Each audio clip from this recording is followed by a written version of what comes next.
kembali lagi di channel YouTube Ada Bidan. Di video kali ini saya mau sharing tentang baby blues. Video ini wajib ibu tonton, apalagi ibu-ibu yang mau melahirkan, karena di video ini ibu akan tahu gambaran apa yang akan ibu rasakan setelah melahirkan.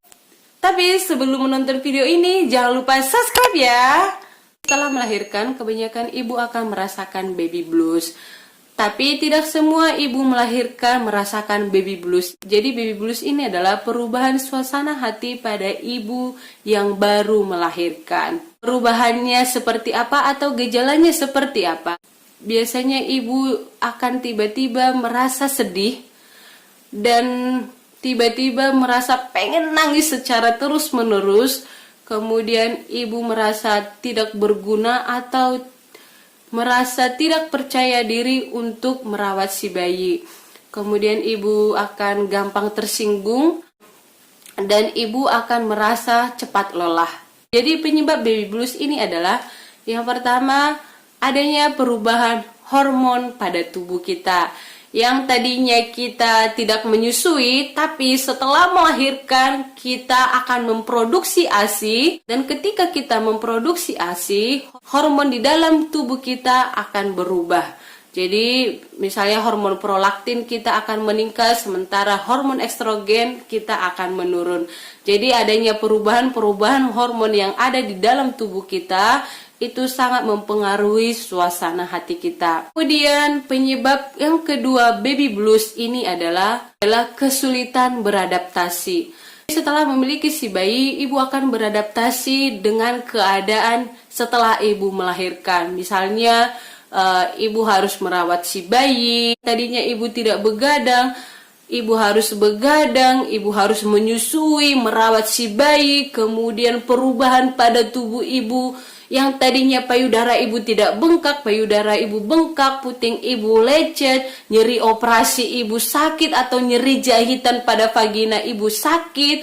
Itu yang biasa terjadi setelah ibu melahirkan. Saya sih bukan untuk menakut-nakutin ibu yang mau melahirkan ya, tapi inilah yang terjadi ketika ibu melahirkan. Jadi buat ibu-ibu hamil atau ibu-ibu yang mau melahirkan harus menyiapkan mental, harus tahu apa yang terjadi agar ibu juga lebih siap untuk menghadapinya agar terhindar dari baby blues ini. Jadi perubahan yang terjadi ini, yang tadinya ibu tidak begadang, bayi menangis, kemudian puting ibu lecet, payudara ibu bengkak, nyeri luka operasi ibu sakit, kemudian nyeri luka jahitannya sangat sakit, menyusui itu biasanya sangat sakit teman-teman, apalagi awal-awal pertama menyusui. Karena kita juga akan merasakan nyeri kontraksi atau rahim kita kembali ke tempat semula, atau kita akan merasakan nyeri seperti mens juga, kemudian kita disuruh menyusui. Jadi biasanya itu sangat sakit. Tapi saya percaya setelah menonton video ini, ibu akan lebih siap untuk menghadapi proses yang akan terjadi setelah ibu melahirkan. Perubahan-perubahan adaptasi atau kondisi-kondisi kita setelah melahirkan itu bisa menyebabkan baby blues. Jadi bagaimana cara mengatasi baby blues ini? Untuk mengatasinya adalah ibu harus cerita kepada suami atau keluarga atau orang tua ibu apa yang ibu rasakan. Kemudian setelah ibu bercerita apa yang ibu rasakan, ibu jangan memaksakan diri untuk begadang, jangan memaksakan diri untuk mengerjakan sesuatu yang harus dikerjakan.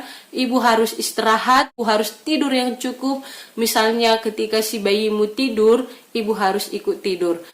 Kemudian ibu juga harus menyiapkan me time atau waktu untuk diri sendiri. Misalnya setelah melahirkan ibu nongkrong sama teman-teman ibu, misalnya ibu ke salon atau lulur, pokoknya siapkan waktu untuk me time agar suasana hati ibu bisa terobati. Kemudian saran saya buat teman-teman yang ada saudara-saudaranya yang baru melahirkan, tidak perlu berkomentar kepada apa yang terjadi pada ibu. Misalnya ketika ibu tidak menyusui atau bayinya susu formula, tidak perlu teman-teman berkomentar atau menanyakan, kok dikasih susu formula sih, kok enggak menyusui sih, kan ASI itu bagus. Teman-teman tidak perlu berkomentar negatif kepada ibu-ibu yang baru saja melahirkan. Ketika baby blues ini berlangsung lama, baby blues ini bisa menjadi depresi postpartum atau ibu bisa stres. Lama-kelamaan ibu akan merasakan ada bisikan-bisikan, misalnya ibu disuruh buang bayi, merasa tidak becus untuk mengurus bayi. Jadi ketika ibu sudah mengalami baby blues ini, langsung keluar dari zona baby blues ini agar tidak terjadi hal yang berkepanjangan atau hal yang lebih buruk atau disebut dengan depresi postpartum. Karena kalau ibu sudah mengalami depresi postpartum akan sangat sulit untuk kembali normal lagi. Jadi buat teman-teman atau buat suami-suami yang istrinya baru melahirkan, perhatikan istrimu. Jangan biarkan istrimu bekerja dengan sendiri, merawat bayi sendiri, atau ketika suaminya bekerja, suami-suami bisa minta tolong bantuan orang tua atau bantuan mertua atau bantuan saudara untuk membantu istri merawat si bayi. Jadi jangan pernah sepele pada suasana hati ibu yang baru melahirkan. Perhatikan istrimu, berikan perhatian yang cukup buat istrimu agar istrimu tidak mengalami baby blues yang berkepanjangan. Oke, demikian sharing kita kali ini. Semoga bermanfaat. Jika video ini bermanfaat, jangan lupa like, comment, share, dan subscribe ya. Bye!